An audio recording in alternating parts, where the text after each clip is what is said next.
The topics and opinions expressed on the following show are solely those of the hosts and their guests and not those of W4WN Radio, its employees, or affiliates. We make no recommendations or endorsements for radio show programs, services, or products mentioned on air or on our web. No liability, explicit or implied, shall be extended to W4WN Radio, its employees, or affiliates. Any questions or comments should be directed to those show hosts. Thank you for choosing W4WN Radio. This is Beyond Confidence with your host, Divya Parekh. Do you want to live a more fulfilling life? Do you want to live your legacy and achieve your personal, professional, and financial goals? Well, coming up on Divya Parekh's Beyond Confidence, you will hear real stories of leaders, entrepreneurs, and achievers who have stepped into discomfort, shattered their status quo, and are living the life they want. You will learn how relationships are the key to achieving your aspirations and financial goals. Moving your career or business forward does not have to happen at the expense of your personal or family life, or vice versa. Learn more at www.divyaparekh.com, and you can connect with Divya at contact@divyaparekh.com. This is Beyond Confidence, and now here's your host, Divya Parekh. Good morning, listeners. It's Tuesday morning, and I am so thrilled to be here with you because you are the heart and soul of the show. So I want to thank each and every one of you who have got our books, Entrepreneur's Garden, Expert to Influencer. As you all know, Entrepreneur's Garden gives you the 9 meaningful relationships that can turn your life around, regardless of whether you're an entrepreneur, homemaker, domestic engineer, leader, wherever you're at. It will bring you the entrepreneurial spirit and the connection with different relationships. For example, one of the relationships is with money. And of course, don't we all want to have some more in our lives so that we can live the life that we want and bring the impact to other people? An expert to influencer. So one thing I do want to point out, that influencer is about becoming that person who is a rising tide that lifts all boats, where you're helping others, where you're positioning yourself for meaningful impact. Because when we talk about impact, partial profits of our books go to kiva.org, and we are able to help entrepreneurs all across the globe because of you. So thank you, thank you, thank you. It's a win-win situation, and together we can help. And as always, I'm going to invite you to spend 1 hour of your time, maybe 5 minutes here, 5 minutes there, every month for a kind act. Help somebody out, smile at someone. Doesn't take any time at all when you're smiling at someone with no strings attached. And imagine the impact that could be if even 100 million people did that. Share it with someone, that go ahead and do this 1 hour of kindness with someone that you love, or neighbor, or a stranger every month. If we all came together, 100 million hours or 200 million hours, or even if it is 10,000 hours, it's going to make our world a better place. So keep on sending your stories. And I want to read out one story of Lindsay.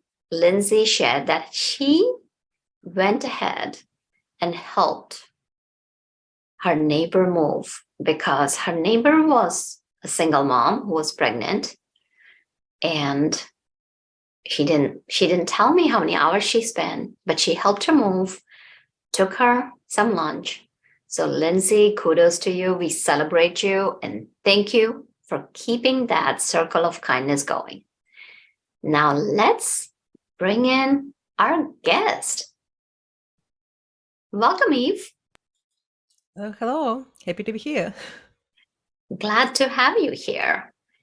So usually we begin our show by going back to your childhood.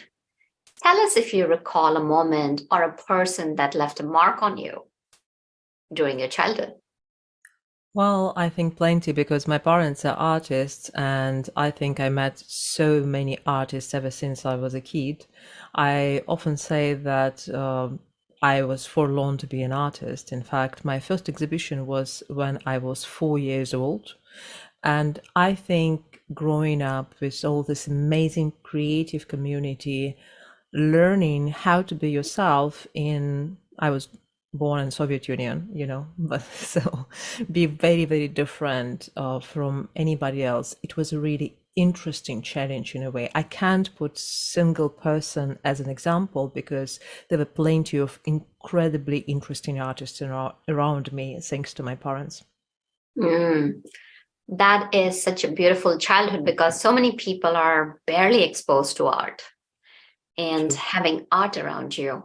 How did that play a part in your growing up? As I said, my parents were artists and they put me in exhibition when I was 4 years I old. know, that's And amazing. yeah, and so they continue with that, putting me in art school and then art academy. And then eventually, when we were branding one of the colleges in India, many people did share their experience with how they actually choose the place where to study. And I realized that my parents put me in all these positions without even asking me. So I pretty much became an artist without knowing what I want to do. And it was really interesting because I was always interested in psychology. And probably if my parents wouldn't put me in any art situation or career, I most likely would be a psychologist. But then eventually, when at my first position on TV channel, I was branding TV channels, I discovered what branding is all about. I realized that this is great marriage between design, art, and psychology. And ever since, I've been doing things which I actually love and things which I know how to do. So when you look around and when you see other people are not exposed to art as much. And I know, coming from a science background, I just dabble. So first of all, let's find out, what was the medium that you used? Like, was it watercolors, oil paints? What was the medium that you favored? Well, when you do professional art, you become a craftsman, first of all. So you rarely choose one medium. You have to be an expert of all. And probably I'm lucky to be exposed to all the type of graphic design and graphic techniques, including lithography, etching, linographing and wood graving, all these kind of things. And obviously watercolor and oil painting and drawing and anatomy and all of the things. Academic art education is 12 years of study. It's almost the same as doctor's study. Wow. So it's a lot to learn, and it doesn't seem that creative as people think, to be honest. It's a lot of science involved and things like that. But I can tell you that I was always obsessed with books, with book design. And when I finished the School of Arts, I graduated as book designer. And then also I graduated as book designer from the National Academy of Art in Ukraine. And books were my thing for a reason, because in the childhood, I loved Hans Christian Andersen fairy tale. I think it's called Wild Swans, if I'm not mistaken. And the characters in this book, they had a book in their childhood, which was, I can say, interactive, because they could communicate with the characters in the book. Which is, thinking about it, sounds weird, because characters in the book could communicate with characters in the book, whatever. That was fascinating for me. And ever since, I wanted to recreate this experience, because I think it was such a mesmerizing idea that you can communicate with pretty much not live medium. And we're speaking about 80s, we are far away from web design or apps or anything like that. And I think that was such a significant experience to me that I start studying art first and book design to understand how to make it more interactive. I created many interactive books when things were moving and people could interact somehow with medium. Then I was studying web design and I wanted people to interact with books through media through web. And then I start thinking about media design. We were working with CD designs, which is, dinosaurs of modern apps and everything. So I was always fascinated with this interactive element. But then eventually, when I discovered branding, I realized that suddenly we create this virtual entity which communicate with people through characters and things like that.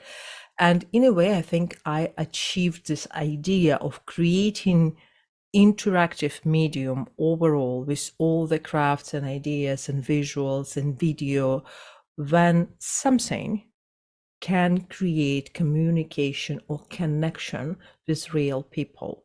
So when we speak, for example, about brands which communicate to people with brand personality, people build psychologically, they build connection with brands in exact same way as they build with real people, which is, I think, very interesting. Absolutely. So as you mentioned that, you went into the art school. So was it 12 years of studying? And from there, did you go to corporate world or did you start out on your own? Well, basically, the school is 6 years. The School of Art is 6 years, and then a National Academy of Art is 6 years as well. After that, I studied as in a private form in a cinematography academy a little bit because I was fascinated with photography and film. So I wanted to pay my attention to that as well. And I also did study some media design, like, web design and things like this after academy. So technically, my education probably took more than 12 years. But there's so much to learn because it's like not only one medium, there are so many different mediums, and every medium has those nuances that if you don't know them, you can miss out on so many things. Absolutely. And therefore, when I was still studying in School of Art, I was already illustrating books for a friend of mine. So my first work probably was in 1994, something like this. So I started working when I was a teenager. And then my next work again was as designer in one of the advertising companies in 1998. And then after that, I got to the TV company, which is branded TV companies, TV shows. And that was really deep dive into communication, in this idea that you can communicate through different mediums.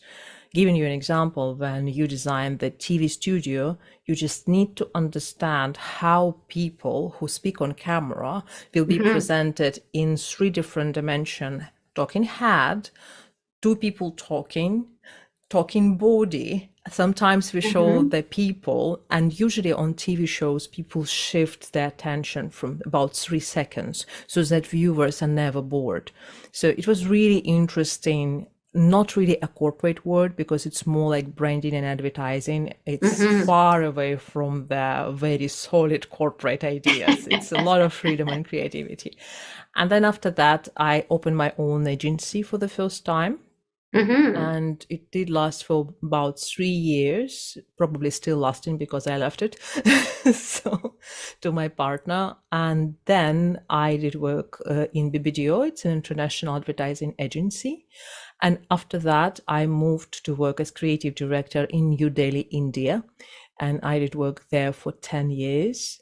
And at the same time, I opened 3 photo studios, several design studios. So overall, by the end of that 10 years, I did run 7 businesses. 6 of them were mine, 2 with partners. It was really interesting time. And then when I moved back to Ukraine, I thought that I will find the job, and I didn't see that my business really bring enough of money. It was more like a side hustle. I at least see. the main one. But it happened that it started bringing money, and I end up running my own agency for almost 7 years by now. It's coaching, design, branding, stuff like that. Very nice. So you have talked about, let's look at the difference in different mediums. So you talked about that 3 seconds. So tell us, can you share about that in details? Like, so what's different about the videos and then the interactive books, which is like, I'm assuming you're talking about the print books versus writing. Well, I love writing, but I'm dyslexic. So that's a huge problem for me, because I love words. I love elaborate thesaurus. I love when people use very interesting language. But I also know that 95% of purchases are emotional purchases. I also know that when people communicate with mediums, they do communicate through their emotions. And when we speak about the brain, the limbic system doesn't have identification of the words. The words are only appear in neocortex. So when we talk about art, when we talk about visual storytelling, there is no words in it. It's purely visual language. When people see you on video, when people see footage, their mind work differently than when they read the book.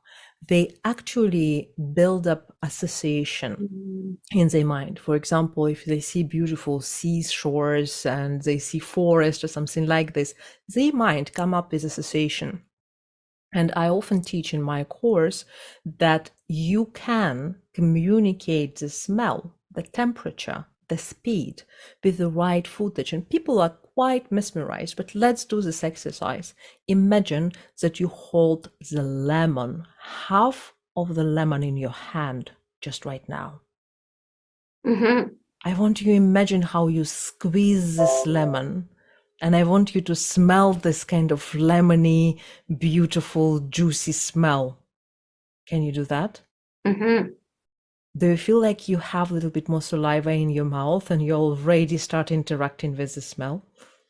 Absolutely. That definitely makes sense, because that's used in hypnosis and visualization, and for NLP, which is neuro linguistic programming, and for a lot of different things, because as you mentioned, brain sees in pictures because the senses, like, as they were developed, were through the sight, that as we look around, and that's where the books can be so powerful, like when they're painting the picture through storytelling. And what you're sharing is that even in the video, you can create, like, if you're holding that lemon, that cut lemon, you can make the connection.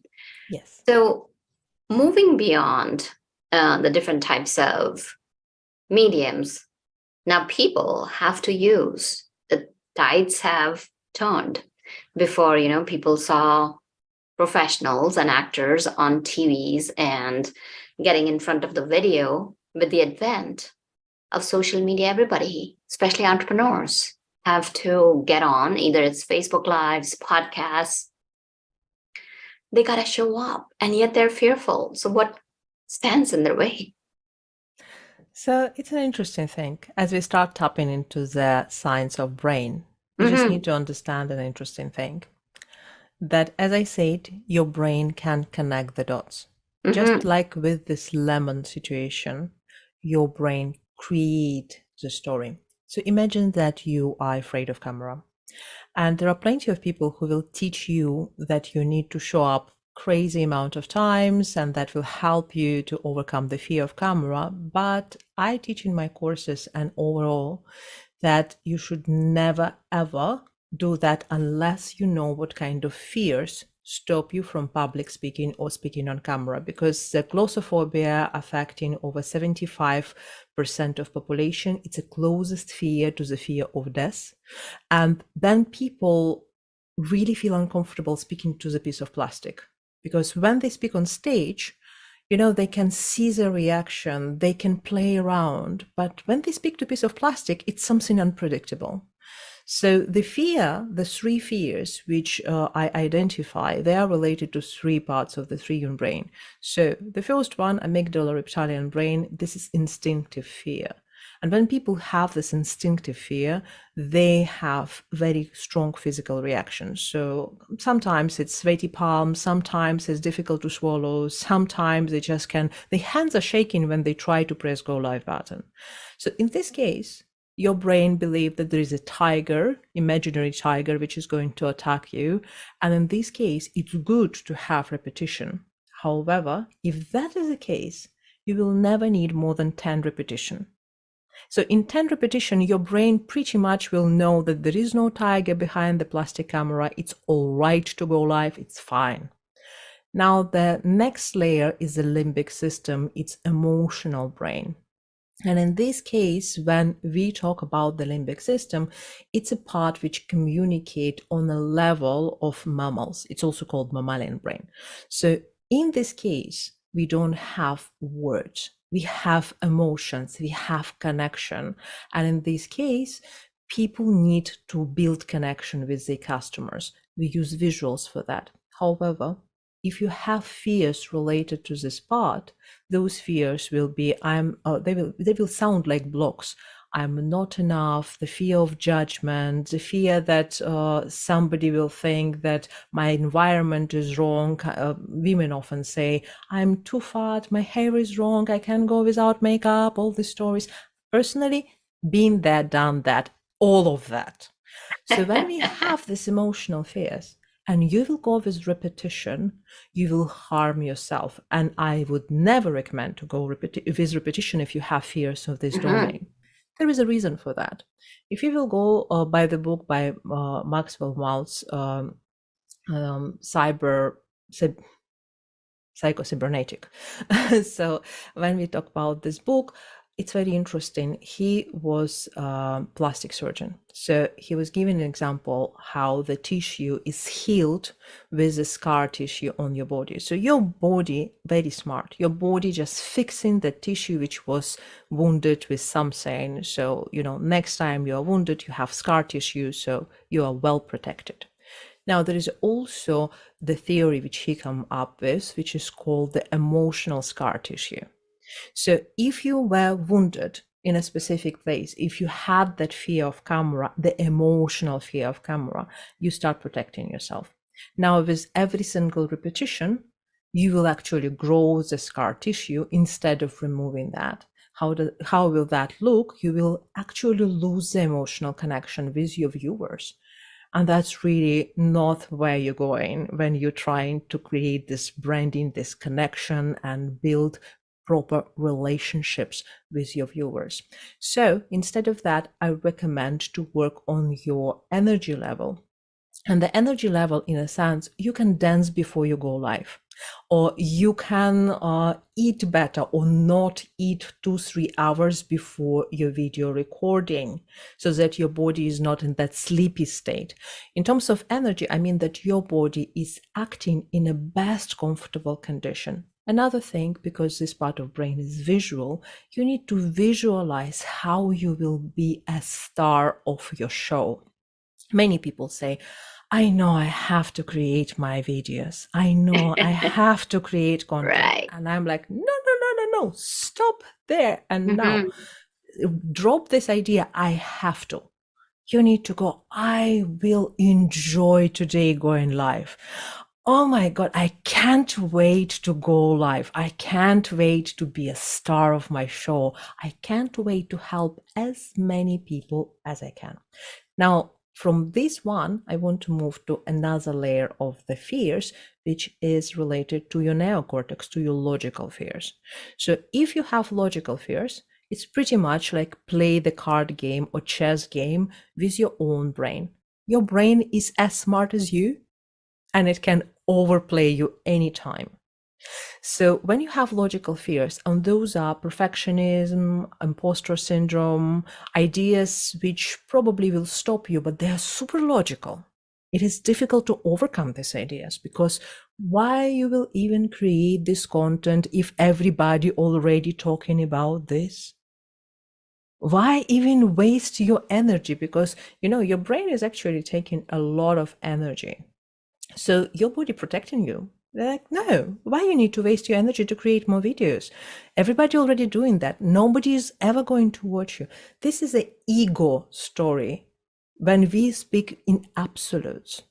Now, there is a very good exercise, which I always recommend to my viewers, to my students.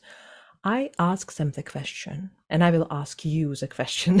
So the question is, on a scale between 1 to 10, what does the success of your customers means to you? 10.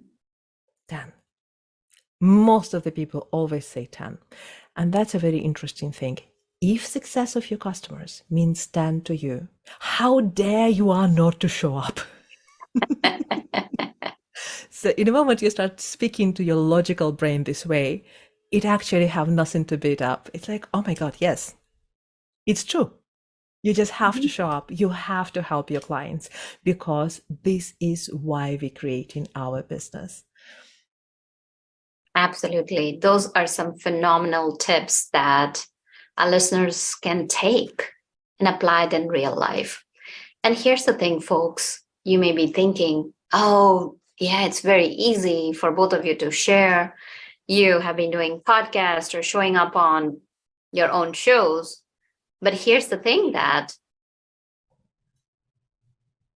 when you show up from the place that Eve mentioned, caring for your clients, then it shifts the focus from yourself to them. And I'll tell you, like initially when I started the videos, I've been in the area of podcasting forever and doing online webinars and all that. And that said, initially when I would be doing the videos and looking at that piece of plastic, as you said, there would be something that would freeze up in me. And then I had to make sure my hair was looking proper, I was like my background was good. And now I know that I'm showing up for you. It's not about me, it's about you. So as long as I'm providing value, if I'm having a bad hair day, so be it. It's completely fine. So as we move on, you talked about some great fears, people have overcome fears. And now how do they take that mental readiness and translate it into external readiness so that they can connect at an emotional level with their audience? Yeah, that's an interesting question, because let's continue to this how brain work. We were talking about how we react with the camera. Now imagine that our viewers see us and their brain work exactly same way. So what they see you, and if you are afraid of camera, your body language will show that. And that's the most interesting part, because now it's not an imaginary tiger behind the plastic box. It's absolutely real person who, for example, for reptilian brain, and this is how every single person scans the video in milliseconds. It just doesn't happen that long as I explain it. It's just seconds. It's reflection, which every human being does. So what they do, they see the person, and this person, for example, is afraid, but they try their best to not look like afraid. What they do, they clench their fist, they clench their lips, and they're trying to do like this, and they're like, hello, hi, how are you doing? It's okay. And, you expose this fear, you are not relaxed, and people can sense it. And the first thing, how they react, swipe. They're actually trying to move away from you. Yeah, you're absolutely right in that, because people have the choice. There are videos after videos, and now, gosh, as if we didn't have enough, now there's Instagram Reels, Facebook Reels, TikTok. Yeah, it has nothing to do with you. It's just because you were that tiger. You just scare them with this fear. People can sense it. So suddenly you become a tiger. So instead of becoming a tiger, just feel fine, feel good. That feeling good, the internal image, this is very, very important part. Again, if we speak about emotions, if in your head you believe that you had bad hair day or any kind of things like that, oh my God, I look fat. Oh my God, I'm not looking good enough. How do you think your face will look when you think about it? Oh, you're probably going to be like, oh my God, is my hair looking all right? Gosh, is my makeup good, or are my glasses reflecting? And oh gosh, I need to Exactly. have my pair of contacts. What happened? Like, my contacts are missing. There can be You so will be much in your face all in your will tell the head. story. You will be Yes. all in your head, not in your Mhm. heart. When we connect with people, we connecting through this very emotional, warm feeling, as if we hug these people, as if we just kissing them all. We love the beautiful clients, and they can sense that. And if we are afraid, and if we are in our head, oh my God, how I look, oh my God, oh my God, our eye contact is not there. We are not there at all.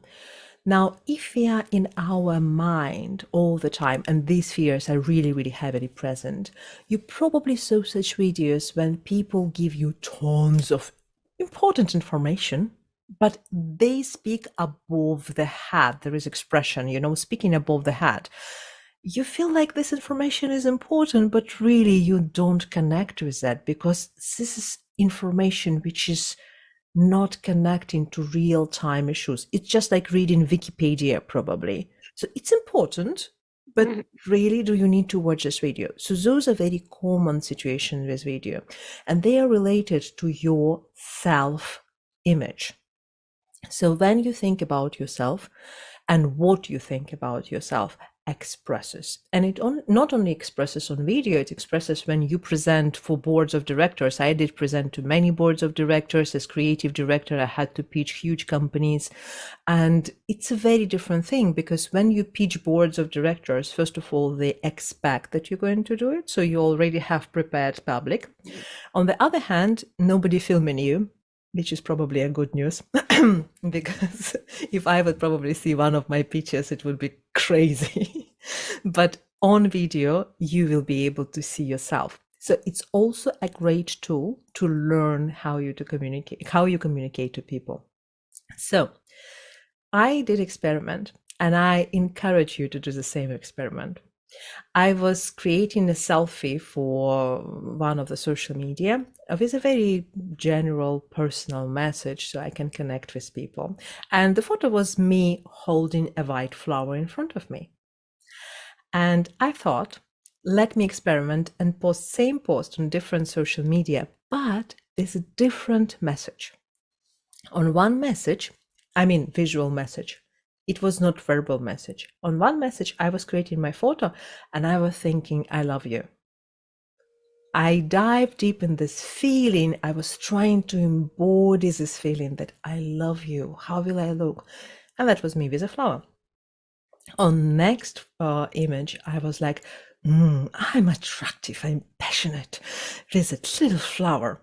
Same me, same posture, same flower. And then it was like, yeah, that's me. There is no thought behind. So it's just a random image. And I was just, okay, how I will look, I will be not in my heart at all. And guess what? When I was posting on different social media, the image where I was in I love you state got maximum amount of comments. The post was the same. Everything was the same. Pretty much same girl with a flower. The only non-verbal message was this. So how we feel, how we communicate about ourselves with ourselves creates this non-verbal communication with people through photos or through videos, doesn't matter. That's such a beautiful experiment, and I'm definitely going to try that. Now, question for you. When you're talking about it goes back to the self-image as to how do you see yourself, and that translates into the external stuff as well. Yes. And interestingly, this is how people buy from you. So speaking about visual, people build connection, as I described. But also imagine this, and this is very common for webinars. Recently, I was giving the webinar on how to convert your viewers to buyers. And we were talking a lot about how your self-chatter hijack your communication with your clients and hijack your sales.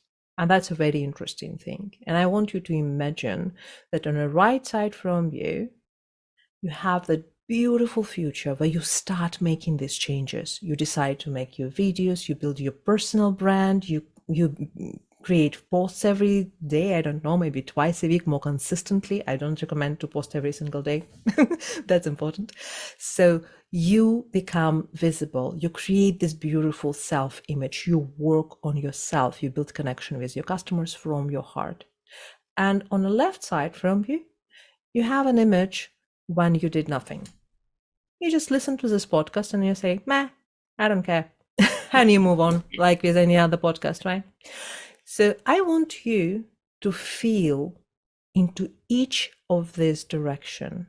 How does it feel, Divya? Of course, the right one will definitely be attractive.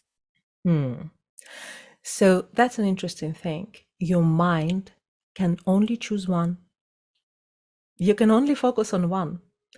And when you focus on this beautiful image where you are successful, you are selling with ease, you enjoy communication, you build successful business, it reflects. I did experiment with one of my photo clients. During the photo shoot, I had a conversation with my business partner. And when we were creating photo shoots before, we were discussing a lot between us photographers, the story about, can you try to do it better? Let us move the light a little bit. Let us do that. Standard conversation pretty much between two creatives. And we were dealing with one client who was, let's say, difficult in a way. She was always very demanding. And she was a nice girl, but very, very demanding. And I asked my business partner to do the experiment. I was like, look, she has no idea if the image is good or bad. She is not an expert. We are. And when she sees that we try to perfect the image, in her mind, we are trying to save terrible image and trying to move something here and there to make it somewhat acceptable. She doesn't know that we already create perfect image and we're just trying to play around and see, will it work better or something like this, just to improve something. Or maybe not. We're already happy with the first image. She doesn't know about that. So what I told him, I said, look, today, specifically today, we're going to compliment every single photo we create. Not only compliment, we are going to be excited about every single photo we create during the photo shoot. So we will photograph an image and we probably didn't say anything if image was bad, but most of the images were pretty good. They were decent. And we were like, oh my God, that's amazing. Look how that little accent look. Oh my God, that's color. It's just so mesmerizing. And we called her, look at that. Don't you like it? Look at that sharpness. Wow, that detail is just so delicious. By the end of the photo shoot, she was the best client I ever talked to. She was happy. She was relaxed. She believed that we just created best photo shoot in her life, which is probably was the case. The thing is that many times when we deliver our presentations or videos, we forget that our clients have no clue about what we do. And we start doing this in a very professional way. We start discussing with them things which you're not supposed to discuss. So instead of that, and we worry about this as well. So clients picking up this conversation and make their own conclusion without knowing the real picture. So when you create your webinar, for example, and you think, oh, what if nobody will come? Oh, what if I will not convert anybody? You focus on conversions, you focus on leads, you focus on numbers. Instead of that, what if you think, I'm so excited that today I am going to help people to transform. I can't wait to help more people today with this amazing webinar. I'm so excited about these illustrations. The content is fantastic. It doesn't matter who will come, when they will come, because I'm going to make the replay. I'm going to send it here. I'm going to send it here. I can guarantee that somebody will watch parts of these webinars during the year. Mm-hmm. I will make everything possible that this content will be seen, visible, and will help people to transform. Wow, now you focus on transformation. Now you focus on how you can help more people instead of thinking, oh my God, will I have that millions of subscribers or not? Or some people unsubscribe or something like that. That's a negative thinking. You don't need to focus on that. You can always focus on that right image. Where do I want to be when I transform? Where do I want to be when I change my way of thinking? And that will help you to build better, more positive connections. And it doesn't mean live in that toxic positivity. It doesn't mean that you will be always excited about everything. It just means that you are consciously changing the focus from negative to positive, from defensive to creative. Mm-hmm. Very powerful, because energy goes where focus goes. So if you want the energy to flow where you're focusing, then it's important to return back to your why. And that was the question you asked me. What does it mean for your clients to succeed on that scale of 1 to 10? So when you focus on your why, then again, you're moving the focus away from yourself. And it's almost like flipping that M in me to W, so it becomes a we. Mm-hmm. So that's very powerful, because when you give yourself to people without thinking about, oh, what's going to happen, without focusing on that, people will connect and you'll slowly build those relationships. And it's more about the quality than quantity. So some very powerful tips over here. So Eve, can you share with us as we are coming to a close, do you have any final tips for our listeners? So my main tip is definitely focus on your self-image. And I can tell you, one of the tips, or one of the methods which I used for myself to achieve the dreams. And that will be very, very powerful exercise. But let's go not for tips, but for exercise. Mm-hmm. So many years ago, when I created this method, I was sitting and reflecting over my journal, and I was thinking, well, there is one desire which I didn't achieve by now. For some reasons, I wanted this for long, long years, and I didn't achieve it. So I start writing, what are the benefits? If I will achieve this desire today, what are the benefits? So this is a tip number one, write the benefits about your desire.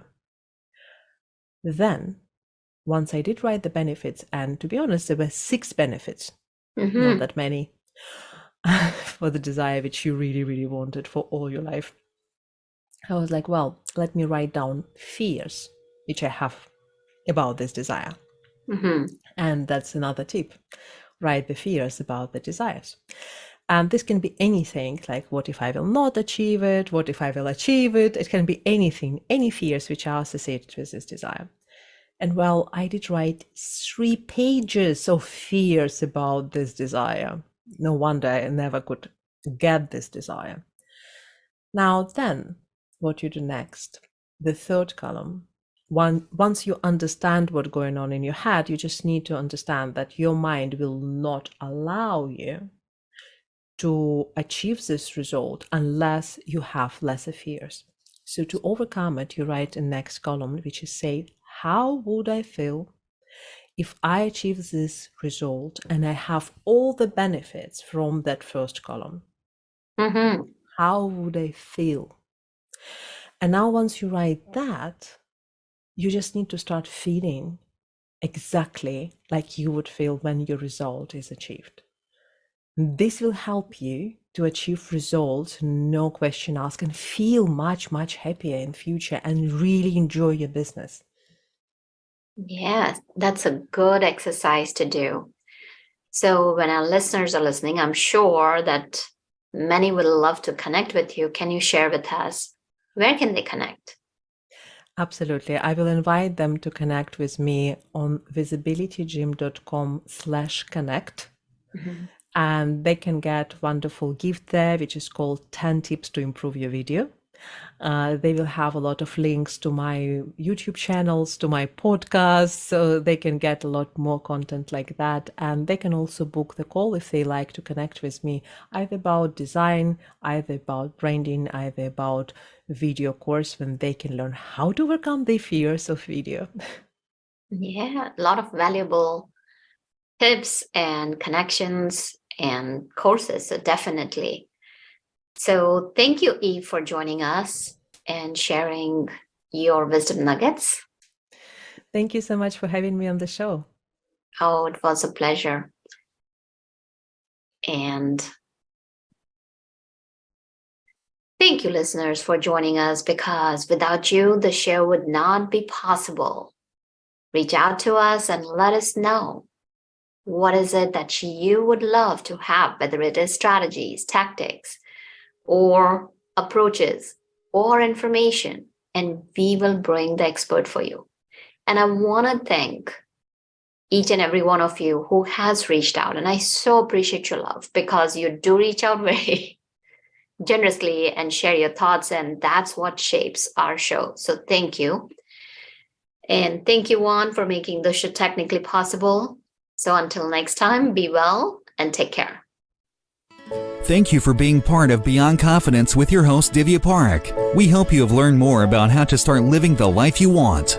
Each week on Beyond Confidence, you hear stories of real people who have experienced growth by overcoming their fears and building meaningful relationships. During Beyond Confidence, Divya Parekh shares what happened to her when she stepped out of her comfort zone to work directly with people across the globe. She not only coaches people how to form heart connections, but also transform relationships to mutually beneficial partnerships as they strive to live the life they want. If you are ready to live the life you want and leverage your strengths, learn more at www.divyaparekh.com. And you can connect with Divya at contact@divyaparekh.com. We look forward to you joining us next week.